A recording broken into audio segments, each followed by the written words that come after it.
komen-komen saya beberapa hari ini, di antara yang paling hangat ialah isu Rohingya. Kerana ramai yang berpendapat kita ini terlalu lunak kepada orang asing, nak bagi warga negara. Banyak fake news yang terbabit dengan tuntutan Rohingya, kononnya menuntut menjadi warga negara. Saya harap kita jaga batas akhlak kita dan teliti berdasarkan fakta, ya. Rohingya ini adalah dan saya rujuk beberapa soalan tambahan yang ditanya oleh ataupun kritikan yang dibuat oleh Ariel Rafael, Safizan Muhammad, Adam Islam, Jamhari Ali, Kamsani Ali, dan kalau tak salah ratusan yang komen. Ramai juga yang menyerang saya, mengatakan mengapa saya harus memberikan nak bela nasib Rohingya sedangkan rakyat kita susah. Saya tidak bela selain daripada apa yang kita fikir munsabah. Ada sebuah buku The Rohingyas yang baik yang ditulis oleh Azim Ibrahim dari UK, Inside Myanmar's Genocide, iaitu disebut di sini pembunuhan beramai-ramai yang berlaku. Dia sejarahnya, mulanya mereka bergantung dengan harapan NLD di bawah pimpinan Aung San Suu Kyi itu akan membela mereka. Tetapi ternyata dalam buku-buku begini tentang Aung San Suu Kyi langsung tidak diperkira kedudukan golongan Rohingya atau di rantau kawasan Rakhine. Mereka adalah penduduk Burma asal, ya, dah lama, beratus tahun. Tetapi dalam sensus tahun 2014, ya, itu kerajaan Burma menetapkan Rohingya ini sebagai etnik Bengali, dari Bengal. Dia tak mau terima.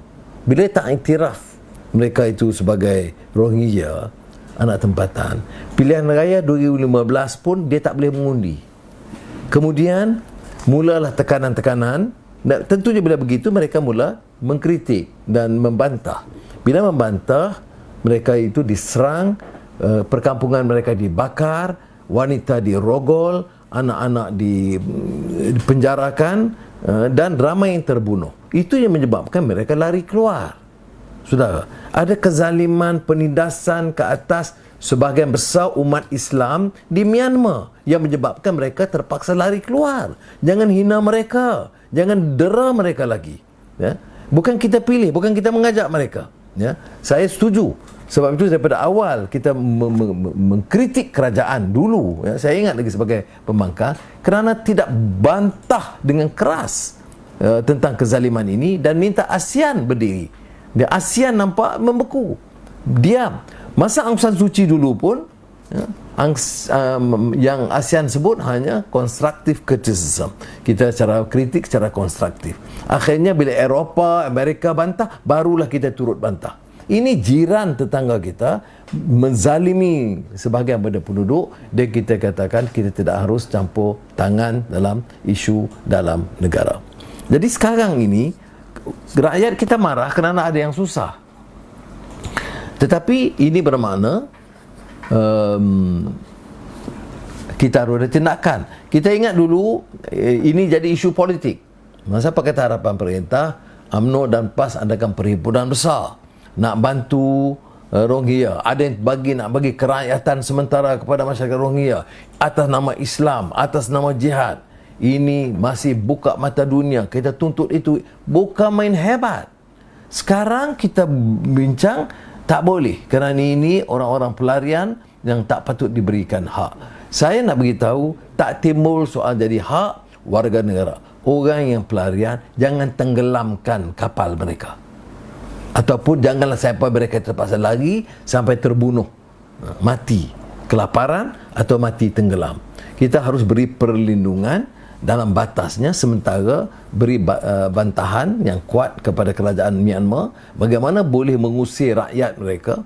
Bangladesh tak mampu lagi dah menampung begitu banyak. Kita pun bantu dulu Cox's Bazar, dengan rumah sakit khas untuk mereka, tetapi ini bukan penyelesaian jangka panjang. Cuma sekarang ini terdesak. Saya harap janganlah kita hilang kemanusiaan kita, ya. Kita pun susah, ada batas kita boleh bantu, ya. Orang perang umpamanya Syria, ya, berjuta lagi kesempadan. Apa yang Tayyip Erdogan lakukan, ya, dia bagi perlindungan hampir 3 juta hingga 4 juta orang. Kemudian dia kata ini ada batas kami.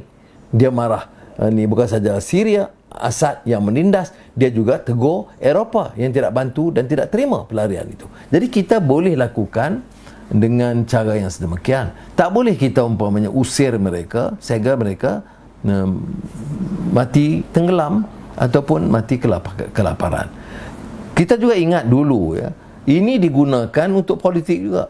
Ada yang terkambus mati. Ingat kita buat siasatan, ya, yang terkambus mati, dijadikan hamba abdi, dijadikan pekerja-pekerja kelas rendah yang ditindas. Jadi sementara saya faham kegelisahan sebahagian rakyat kita, kita jangan berikan lebihan, jangan beri muka kepada mereka lebih, tetapi soal kemanusiaan, soal itu kita harus pelihara. Tak boleh.